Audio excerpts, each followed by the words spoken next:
deeper than my feet could ever wander, and my faith will be made stronger in the presence of my Savior. Spirit, lead me where my trust is without border. Let me walk upon the water wherever you would call me. Take me. Mais uma vez, se você puder, com a sua Bíblia, o Evangelho é João. João, o capítulo que eu quero convidar você para ler com a gente, e nós vamos usá-lo como base para meditar hoje, capítulo 5 do Evangelho segundo João, tá? Não é a carta a João, é o Evangelho segundo João, o capítulo é o 5. Antes da gente entrar nela em especial, eu li uma história essa semana, e essa história me chamou muito ao coração e eu quero compartilhar com você um pouquinho dela. Essa história diz que um senhor, um avô, estava triste porque, olhando para a sua filha, ou a sua neta, melhor, a sua neta estava debruçado na janela, e debruçado na janela, ela começou a chorar, porque ela estava... Obrigado, Laura. Porque ela estava chorando a morte do seu cachorrinho. Cenas, talvez, que você já viveu. Ah, que benção. Cenas que talvez você já viu alguém vivendo. Momentos como esse que você olha uma criança, olhando na janela alguém enterrando um cachorrinho, que foi o seu amigo que brincou demais, que se alegrou com ele, mas infelizmente cachorros também morrem. E aí aquele vô, com toda a sua sabedoria, catou aquela neta, aquela menina, pegou ela pela mão, chamou-a e falou: vem cá um pouquinho, deixa eu te levar para um outro lugar. Saiu daquela janela, levou-a para um outro lado da casa, onde ali tinha uma outra janela. E essa outra janela, ele abriu, tirou a cortina, colocou-a na mesma posição, de bruços, olhando para a janela. E aí ele começou a narrar um pouquinho do que ela estava enxergando, e a narrativa desse avô para ela era muito linda. Era uma narrativa assim: você está vendo esse jardim florido? E de fato estava florido lá o jardim, cheio de flores, e tinha algumas rosas, em especial uma rosa, um pé de rosas, que aquela menina ajudou a plantar quando ele estava iniciando aquele jardim. E aquele vô começou a narrar para ela: você lembra quando a gente plantou aquele pé de rosas? Era apenas um pedaço de madeira com espinhos, mas hoje ela é cheia de rosas bonitas, maravilhosas para a gente ver. Está vendo as abelhas? E a menina: sim, eu estou vendo, olha quanta borboleta. Enquanto ela conversava e olhava e narrava e enxergava aquelas flores e toda aquela rosa que ela tinha começado e ajudado a plantar, as lágrimas dos olhos dela foram diminuindo, as que escorriam estavam secando, e ela estava, de certa forma, começando a enxergar outras coisas que fazia parte também da vida dela, mas que não estavam na mesma janela. Essa história tem uma moral, e a moral dela nos diz assim, que a vida sempre vai nos oferecer várias janelas. É fato que talvez eu e você hoje estejamos em algumas janelas das quais a gente não está conseguindo enxergar coisas boas, é verdade. Talvez se a gente olhasse para a janela enxergando o Brasil geral, a gente estivesse numa janela não enxergando coisas boas. No entanto, quando a paisagem de uma delas causa um pouco de tristeza a você, e te deixa um pouco inerte a despeito de que você não pode mudar o que está acontecendo do lado de lá da janela, há uma sugestão com essa ilustração para eu e você fazermos. É mudarmos de janela. Vá para outra janela. Altere o quadro. Altere a janela. Altere o que os teus olhos estão enxergando. Para que então você possa perceber que ainda há paisagens maravilhosas nas suas janelas. Talvez é que você está debruçado, escorado, amarrado numa janela da qual não vai te mostrar coisas boas. Foi com essa história que eu melhorei essa semana. Semana passada eu estava pregando e disse que a minha semana não foi das melhores. E de fato não foi, mas essa semana também não começou muito bem. A gente sentiu-se enlutado também pela dona Noemi, a minha querida vó Noemi, a vozinha, que é a mãe da Nancy lá de Sorocaba, que era muito carinhosa, uma mulher de Deus, era Deus purinho na vida daquela mulher. Ou mulher empolgada com a vida, ou mulher diferente da vida, ela tinha assim, uma alegria, um jeito de ser maravilhoso, não só com os netos, com o sogro, com todo mundo ali, enfim, era uma mulher, com genro, uma mulher maravilhosa, Mário que a diga, né? Maravilhosa. Ela descansou segunda-feira.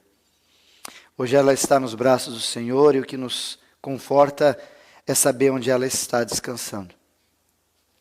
E essa semana também tivemos o pai da Cris, seu Aécio, que fez cirurgia e está acamado, e a própria Cris mandou mensagem para a gente, dizendo, vamos continuar orando que pode ser que ele não esteja mais entre nós. E eu vim de São Paulo, quarta-feira, e quando a gente estava trazendo as nossas poltronas, eu e o Gomes, a gente acabou enxergando ele mais porque eu estava cochilando, um acidente no meio da estrada. E esse acidente era com o pessoal de Botucatu, mas foi um acidente que só teve danos materiais. E a gente parou, o Gomes foi lá para ajudar, porque ele conhecia a fachada do caminhão, sabia quem era, parou ali, ajudou. E nós acabamos trazendo um dos meninos que estava no caminhão, que machucou a cabeça, batendo a cabeça forte, teve dores de cabeça, estava meio mal, a gente trouxe ele de carona quando nós trouxemos as nossas poltronas de São Paulo. E a gente conversando ali, a gente começou a dar uma olhada e pensar, poxa, esse ano está sendo bem difícil, né? Esse ano a gente está perdendo gente, amigos, irmãos, pessoas perdendo pai, mãe, pessoas perdendo colegas de trabalho que a mesa vai estar desocupada. E assim a vida vai continuando e infelizmente parece que a gente está vivendo numa redoma onde a gente só tem essa janela para ver. E quando a gente conversa sobre isso, a grande questão que no meu coração me incomoda bastante é conversar com algumas pessoas e perceber que no diálogo com as pessoas, você vê pessoas que estão extremamente aliadas ao pessimista e outras extremamente aliadas ao otimismo. Se por um lado tem aquelas pessoas que você conversa, elas dizem, é pior, a tendência é piorar, a tendência é ficar ruim, a tendência é isso, é aquilo, a tendência não vai... E eles começam a acabar com as suas esperanças e inclusive com o seu otimismo, pouquinho que a gente tem. E infelizmente os pessimistas, essa disposição de espírito que essas pessoas têm, elas acabam produzindo em nós, em você, nesse meio que a gente vive, algumas desesperanças, a gente começa a ficar cabisbaixo, chateado, e que nos resta às vezes é conformismo. E é o que essas pessoas, os pessimistas, têm. Elas têm um senso de conformismo pela situação, achando que nunca vai melhorar, e acabam se produzindo assim, e a vida assim, dizendo para todo mundo, não é assim mesmo. Ou às vezes elas acabam tratando os seus comportamentos e sua moral a despeito do pessimismo. Como, por exemplo, esse governo não vai para frente, não vou nem pagar imposto, não vou pagar mais nada, porque isso aqui não vai dar nada. Ou seja, o pessimismo dele é tão forte, tão contaminante, que acaba tratando com que as suas ações morais e comportamentais sejam deturpadas a despeito do seu pessimismo. Mas, por outro lado, eu conversava com algumas pessoas otimistas, que eu conversando, ele perguntava, pastor, como é que está essa coisa, vai melhorar? Eu falei, vai, porque, como diz a minha esposa, eu sou exageradamente otimista. Eu aprendi com aquela senhorinha que eu já contei aqui para vocês, que ela não via erro em ninguém, defeito em nenhuma pessoa. E o pastor, brincando com ela, perguntou para ela, o que você acha daquele fulano lá? Sim. E daquele outro fulano lá? Assim. E disso assim? Assim. Aí, de repente, o pastor falou, mas eu vou pegar ela, quer ver? Chegou para a vozinha na igreja, vó, o que você acha do capeta? Ela olhou assim, pensou... E ele, vamos ver se ela vai falar alguma coisa boa, otimista dele. Ela chegou, pastor, O bichinho trabalhador, o bichinho persistente, enquanto ele não acabar com nós, ele não para. Olha que otimismo que essa mulher tem. E quando eu vi essa história, uns 15 anos atrás, eu trouxe para mim e eu vejo isso para todos os lugares. E eu converso com gente otimista.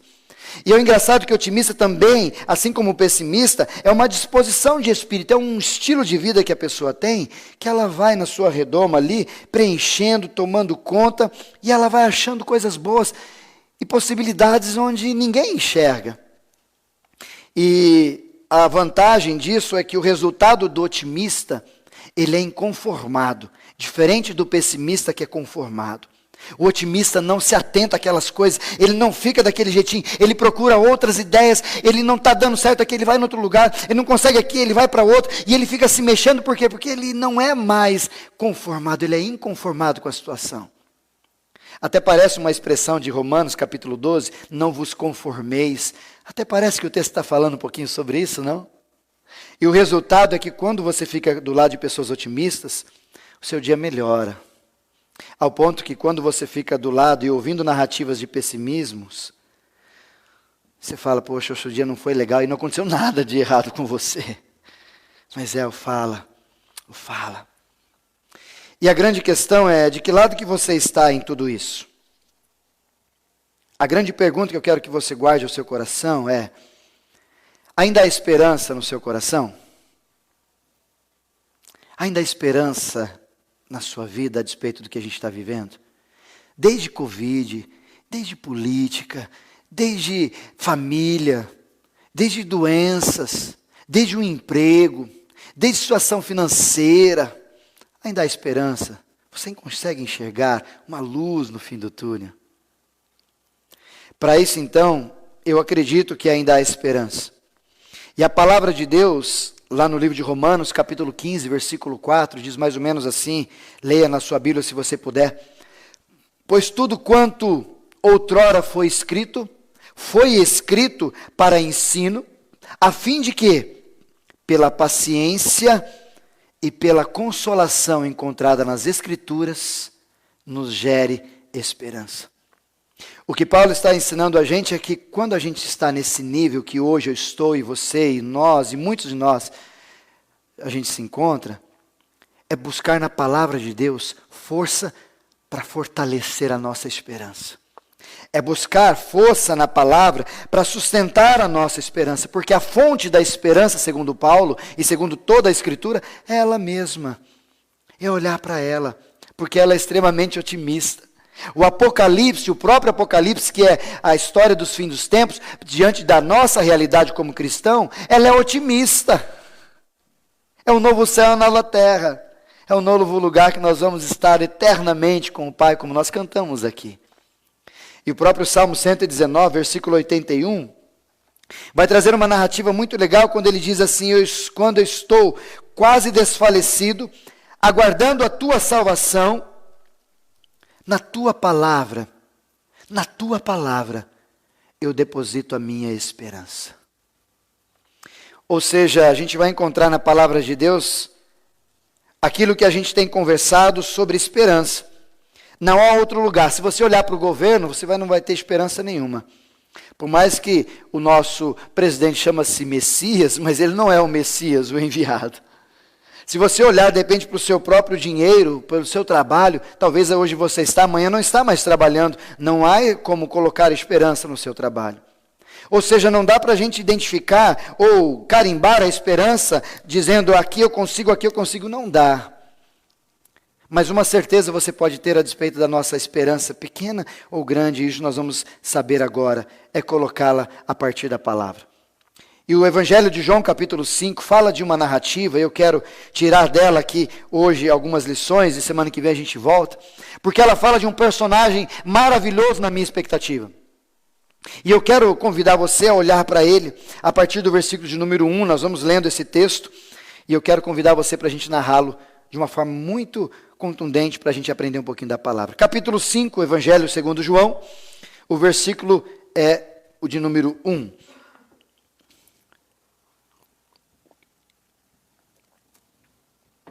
O texto diz assim: passadas estas coisas, Havia uma festa dos judeus, e essa festa dos judeus, antes que você continue o texto, Jesus subiu a Jerusalém, porquanto ser judeu, participava tranquilamente e até necessariamente dessas festas. Festas das quais a gente tem ali a festa da Páscoa, dos tabernáculos ou das cabanas, que provavelmente é essa que estava acontecendo nesse exato momento. É a festa dos pães asmos, a festa das primícias de Pentecoste, tantas festas que o povo judeu tinha no Antigo e no Novo Testamento. E dessas, aqui nesse texto em especial, é a festa dos tabernáculos, provavelmente. Ora, e existia ali, versículo 2, junto à porta das ovelhas, essa porta das ovelhas é uma porta pequena, não passava gente, passava mais ovelha, por isso que era uma porta pequena. E essa porta, ela era utilizada na entrada de Jerusalém, que tinha várias portas, onde as ovelhas entravam ali para uma purificação, para depois serem levadas a serem sacrificadas no momento do sacrifício. Então elas passavam ovelhas por ali, por isso que é porta das ovelhas. Um tanque, havia do lado dessa porta das ovelhas, um tanque, e esse tanque era chamado em hebraico de Betesda, o qual tem 5 pavilhões, 5 corredores grandes assim, formando.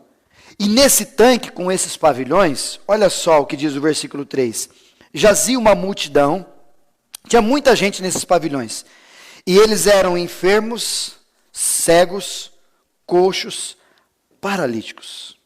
Ou seja, de todas as esferas, não que somente esses estavam, mas as maiorias das doenças que existiam, da qual não existia cura, esses homens e mulheres acabavam se ajustando ou se enturmando ou se aglomerando neste lugar, porque eles acreditavam que nesse lugar, o versículo seguinte 4 vai dizer, havia uma cura para eles, porque ninguém nada curava-os a despeito daquilo que eles tinham. Se você observar um pouco a narrativa do Evangelho, você vê Jesus curando algumas pessoas e eles ficavam abismados. Por que Jesus curou um cego de nascença? Porque o cego de nascença, ninguém conseguia curar, a não ser o próprio Deus que fez ele nascer cego. Então existiam algumas doenças que alguns curandeiros não tinham condição de fazer. E essas pessoas, no caso representados pelos enfermos cegos, coxos e paralíticos, estavam todos aglomerados neste lugar. E há de se entender que Betesda, esse próprio nome de Betesda, ele vem da repartição Bet, que é casa, Betel, casa, Esda, que é a palavra hebraica para graça. Então talvez seria o nome de casa de graça, ou talvez, trazendo para uma tradução mais comum, casa de misericórdia. Mas na minha visão, olhando para essa narrativa, parece que é mais uma casa de desgraça, esse Betesda. Porque olhando para aquele lugar, vendo cegos, vendo pessoas ali, vendo coxos, vendo paralíticos, pessoas doentes, pessoas de lepra, de qualquer outra doença que talvez estavam ali, não era um lugar de graça, era um lugar de desgraça. Mas por que eles estavam ali? Versículo 4, esperando que se movesse a água, porquanto um anjo descia em certo tempo, agitava a água, e o primeiro que entrava no tanque, uma vez agitada a água, sarava de qualquer doença que essa pessoa tivesse. Talvez na sua Bíblia está em colchete, e esse colchete que ele está, dá a ideia de que esse texto foi agregado, ele não está nos mais puros originais, vamos chamar assim. Porque se tratava até de uma lenda, e a gente vai falar sobre isso semana que vem, sobre uma ideia de um culto a Deus pagão. A gente fala disso semana que vem. E o versículo 5 diz assim, e estava ali um homem enfermo, preste atenção no tempo, havia 38 anos. Aquele homem estava naquele lugar, naquela casa de graça, de misericórdia ou de desgraça, há 38 anos um paralítico. Há 38 anos ele estava ali, e segundo a própria narrativa vai dizer, ele ficava esperando para que alguém, a hora que a o paralítico, alguém o lançasse ou o ajudasse a levá-lo lá dentro. E por que tanto tempo assim, pastor? Vou te dizer, porque no início as pessoas até têm um certo carinho com a gente quando a gente está mal. Mas a família cuidar todo esse tempo era muito difícil. Às vezes as famílias o abandonavam ali. Não só ele, como outros que estavam ali. Já está tempo demais, e ele poderia até sair e ia para buscar esmola na ponta da estrada, na entrada de um lugar, mas não, ele decidiu ficar ali, porque dentro dele tinha alguma coisinha, uma fagulha de alguma coisa que a gente vai entender já. E ele ali há 38 anos. Segundo a narrativa e os comentários, provavelmente esse homem tinha uns 50 anos. Porque ele não estava, nasceu ali. Ele nasceu paralítico, tentaram várias formas, ou ficou doente. E aí essa doença o levou para lá, e 38 anos só nessa casa de misericórdia, ou de graça, ou de desgraça, como você quiser chamar. E o versículo continua dizendo assim: e Jesus, vendo deitado, e sabendo que estava assim há muito tempo, perguntou para esse homem: queres ser curado? Respondeu-lhe então esse homem enfermo, versículo de número 7. Senhor, eu não tenho ninguém que me ponha no tanque quando aquela água começar a se manifestar, ou agitar, ou a se mexer. Pois enquanto eu vou, outra pessoa ocupa o lugar e desce, e eu não consigo. Versículo de número 8. Então lhe disse Jesus: levanta-te, toma o teu leito e anda.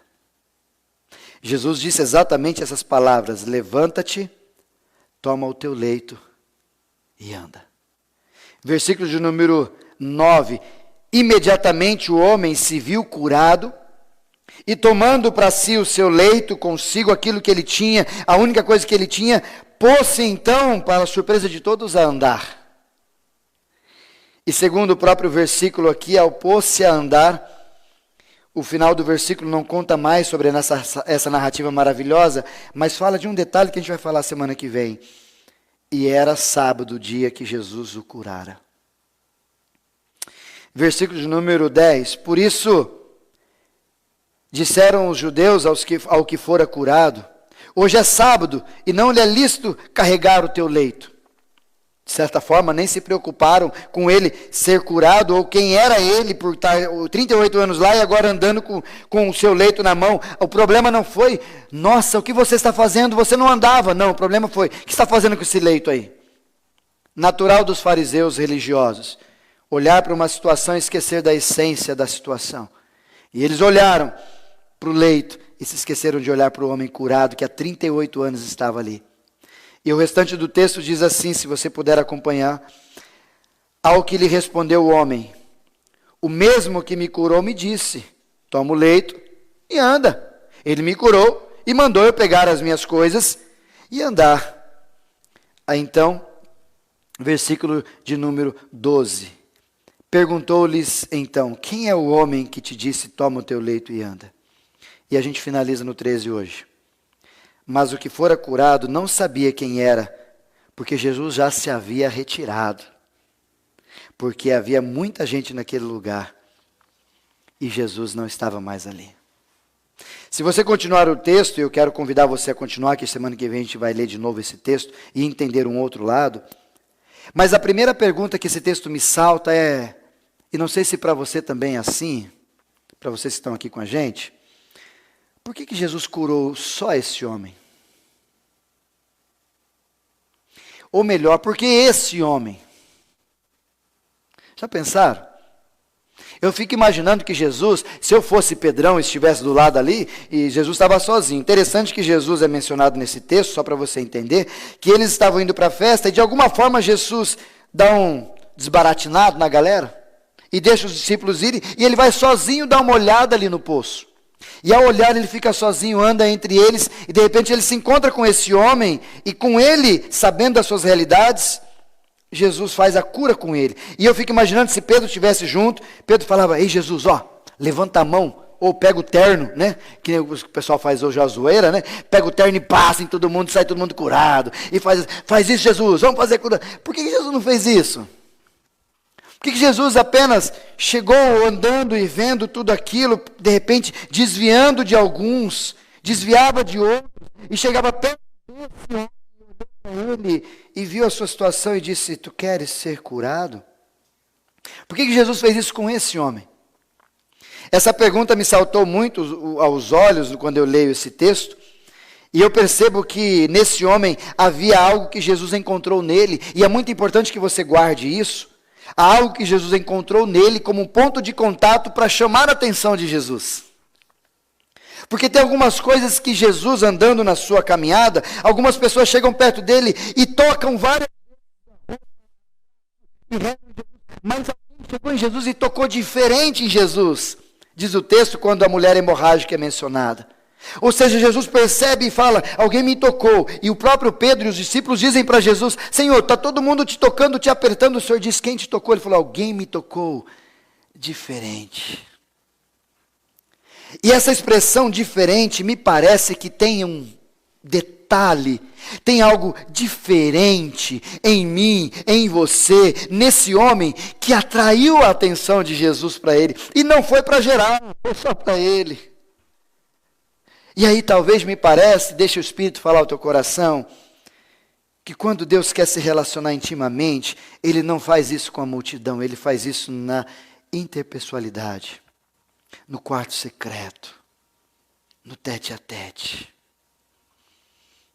E aí diz o texto que Jesus olhou para ele e falou, querido, tu quer ser curado? E ele disse, eu não consigo. Ele nem sabia quem era aquele homem. Depois mesmo ele responde, eu não faço nem ideia, simplesmente ele disse, eu vi que estava curado, levantei, peguei meu leito e saí. Ou seja, eu só obedeci aquele homem, mas não sei quem é. E depois, segundo o próprio texto, na narrativa, a partir do 15, Jesus o reencontra no templo e ele descobre que é Jesus. Semana que vem a gente fala sobre isso. Mas então, pastor, o que esse homem tinha? E eu tentei tirar aqui, para o tempo que a gente está vivendo, a esperança que esse homem tinha, que deve ser imitada por mim e por você. Uma esperança que atravessa as circunstâncias, atravessa o tempo, atravessa os momentos, atravessa os nossos olhos cegados, ou talvez todo manchado com as lágrimas que eu e você talvez estejamos vivendo nesse tempo. E eu quero tirar de forma prática e rápida aqui para a gente finalizar algumas lições que eu gostaria que você tirasse do texto como eu tirei para mim e para a tua vida. A primeira, rapidamente aqui. A esperança desse homem, que é uma esperança a ser imitada, é uma esperança que não morre, mas resiste ao tempo. Tanto é verdade essa expressão, uma esperança que não morre, mas que resiste ao tempo, que ele poderia desistir, mas ele no primeiro ano, segundo ano, terceiro ano, quinto ano, 10 anos ali esperando e nada, mas ele estava 38 anos, e segundo o relato com Jesus, ele não ia parar por ali. Talvez teriam que tirar o corpo dele ali, porque ele ia morrer ali, mas ele não ia desistir de um dia, aquela água se mexendo, ele sendo lançado, e ele sairia dali andando. Não tinha o que tirasse-o dali. Isso deixa a gente aprender que talvez os parentes desistiram dele, nem visitá-lo, nem tiravam dali. Ou talvez os seus pais, os amigos, ou qualquer pessoa estavam abandonando. Não tinha essa ideia, mas não importava. A esperança desse homem resistiu a todo o tempo possível. E eu pergunto para você, você tem essa esperança resistiva? A tua esperança resiste ao tempo? Ou a tua esperança é aquela que quando você conversa com os pessimistas, elas vão te levando e vão cada vez mais diminuindo a tua esperança? Porque eu encontro muita gente que já perdeu a esperança por causa do tempo, porque parece que já passou tempo demais, meu casamento já tem 20 anos, não vai funcionar. Não perca a esperança. É isso que ele está dizendo e ensinando a gente aqui, é isso que Jesus encontrou nesse homem. O meu relacionamento, o meu trabalho, a minha comunidade, a minha vida, não importa, não perca a esperança, continue 30, 20, 10, não importa quantos anos, resista ao tempo com uma esperança verdadeira. Agora, quando a esperança, ela acaba se desgastando porque a gente está decepcionado, porque estamos cegos, desanimados, aí a gente vai perdendo a esperança e a esperança acaba sendo do verbo esperar e não do esperançar, que a gente vai falar logo, logo. As pessoas cansaram de esperar, porque o esperar junto com o tempo nocauteia e elas entregam as chuteiras. O esperar de esperançar é diferente, ela resiste ao tempo. A segunda verdade que esse texto me ensina, que eu encontro nesse homem, é uma esperança, além de uma esperança que resiste ao tempo, é uma esperança também que resiste à circunstância. É uma esperança que resiste ao momento que ele está vivendo, porque você há de convir comigo, ele não tinha como definitivamente se lançar naquele poço, porque ele era para... Tanto é que a refutação dele com Jesus foi essa: o Senhor vai me pegar? Talvez ele imaginou, Jesus, você quer ser curado? Opa, alguém vai me jogar lá dentro, vai ficar comigo esperando para me lançar. Olha a circunstância desse homem. Há 38 anos ele não achou ninguém que o lançasse. Não achou ninguém que pudesse ajudá-lo. Não achou ninguém que estendesse a mão. E mesmo assim ele estava ali. Porque ele não estava, talvez, na sua visão, vendo a circunstância. Ele estava sendo produzido nos teus olhos, nos olhos próprios, a esperança da qual fazia parte o seu coração. E eu pergunto para você, querido, talvez as circunstâncias que você está vivendo, elas estão tirando a sua esperança, não? Talvez se a gente olhar com muita honestidade para a nossa redondeza, para o nosso país, para o nosso senso político, conversei até com um amigo político da nossa cidade esses dias, falei, e aí, qual a esperança? É a palavra que eu tenho falado bastante esses dias. Aí ele disse para mim, pastor, pela circunstância não temos esperança. Talvez você está vivendo assim. Talvez você perdeu alguns entes queridos nesses dias. E a grande questão é como olhar com esperança. Por isso que aqui eu desafio você a não olhar para as circunstâncias. Há uma musiquinha antiga, a Laurinha deve saber disso, que ela tem uns 40 anos de Ministério de Louvor, não é isso? A Laurinha pequenininha assim, mas gente, ela tem uns 40 anos de Ministério de Louvor, a Laurinha, a loirinha que fica aqui. Vocês não acreditam, é verdade, estou falando, ela cantava desde o ventre. E tem uma musiquinha que diz assim, não olha as circunstâncias, não. Ó, viu? Ela sabia certinho, viu? Olha o seu amor. Não me guio por vista, ou seja, eu não me oriento por aquilo que eu estou enxergando, mas eu olho para Jesus. Porque de fato, e eu concordo com você e com esse homem, se ele ficar olhando as circunstâncias, desiste, entrega, fala, já era. Se eu olhar pelos políticos do Brasil, fala, já era, não dá mais nada, eu vou embora do meu país, quando muitos estão fazendo assim. Não dá, eu vou fugir, eu vou para outro... Está certo, as circunstâncias nos dizem isso, e é razoável pensar assim. Mas aí vem esse homem e ensina a gente que a esperança ela pode resistir circunstâncias, porque a minha e a sua vida não está baseada em circunstância, mas está baseada em Jesus, o autor e consumador da nossa fé. Por isso que Jesus, olhando para Pedro, quando ele vai caminhar na direção de Jesus, ele olhando para Jesus, ele começou a andar sobre as águas, e quando ele tirou os olhos de Jesus, olhando para a circunstância, teve medo. E talvez você esteja igual a Pedro, olhando para o lado, olhando para a circunstância, olhando para o que os seus olhos veem, e está com medo. É razoável sentir esse medo. Convido você a tirar esse medo não com coragem, mas a tirar esse medo com o amor de Deus que, habitando na minha e na sua vida, carcomendo a gente, amalgamando-se em mim e em você, ela vai empurrando o medo para fora, porque a Bíblia diz que o amor de Deus lança fora todo medo. Que tal a gente resistir à circunstância olhando para Jesus? E entender que há sim uma luz no fim do túnel, há uma esperança sim, e essa esperança não é agindo com os braços, não é com a luta do nosso braço, com a força do meu e do teu braço, mas é com os nossos joelhos no chão, pedindo para que Deus nos use a despeito da vontade dEle para mim e para você. E por último, terceiro, além da esperança que resiste ao tempo, a esperança que resiste à circunstância, a maior alegria que eu vejo nesse homem, e isso dá para ver, a gente vai falar disso semana que vem, é que a esperança desse homem encontra sentido quando ele se encontra com Jesus.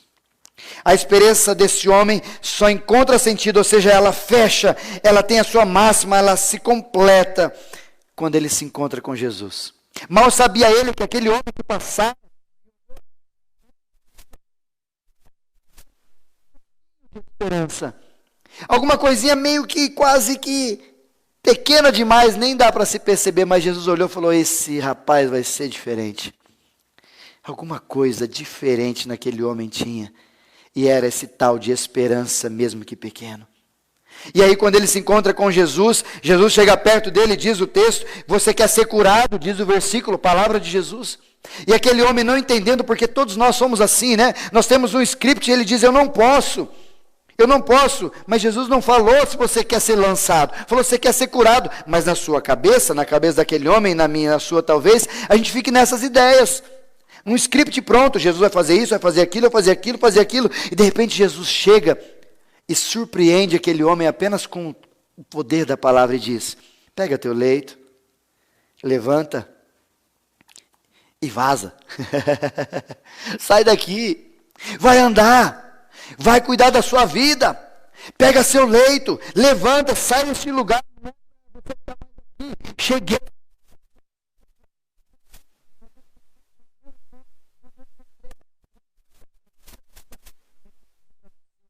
Surpreendi e a cura aconteceu na sua vida, o milagre chegou. Olha que coisa maravilhosa. E quando a gente observa isso, eu fico imaginando algumas pessoas que estão numa luta, numa busca, pastor, mas como é que eu consigo dar sentido para a minha esperança? A resposta é quando você consegue encontrar-se com Jesus. Mas encontrar com Jesus do Evangelho. Não é encontrar com Jesus que estão falando por aí, inclusive em muitas igrejas. Não, é Jesus do Evangelho. É um Jesus que diz para você: vinde a mim se você está cansado e sobrecarregado. Mas é o Jesus que diz para você também: tome a tua cruz, negue a si mesmo e venha após mim. É o Jesus que num momento quer te abraçar, mas no outro momento ele diz para você: tu estás errado. Arreda de Satanás, como ele disse para Pedro. E num outro momento diz: tu me amas, Pedro. É o Jesus que não é o bonzinho, é o Jesus purinho da palavra. E quando você se encontrar com esse Jesus, você vai ver a tua esperança ser restaurada. Como talvez um vulcão, expressão que eu gosto demais, ela vai saltar e vai avolumar você, e você vai falar: da onde vem isso? E quem te perguntar, você vai poder dizer: vem da pessoa, do encontro da minha vida lançada nos braços de Jesus, o meu mestre. Por isso eu quero concluir, trazendo para você alguns desafios. E além de um desafio, eu quero ler um texto, Jó, capítulo de número 14, o versículo de número 7, quando diz assim: porque há esperança para a árvore, pois, mesmo se essa árvore for cortada, ainda assim será renovada, e não cessarão seus frutos. Versículo de número 8, se envelhecer a terra, ou se é no chão, e morrer o seu tronco, ao cheiro das águas ela brotará. Como águas vivas renascerá e florescerá, e todos os seus frutos jamais murcharão. O que Jó está nos ensinando não é a despeito de algo que caiu. É dizendo para mim e para você: se uma árvore estiver na sua pior situação e cair, ainda há esperança para essa árvore, para esse tronco, para essa situação.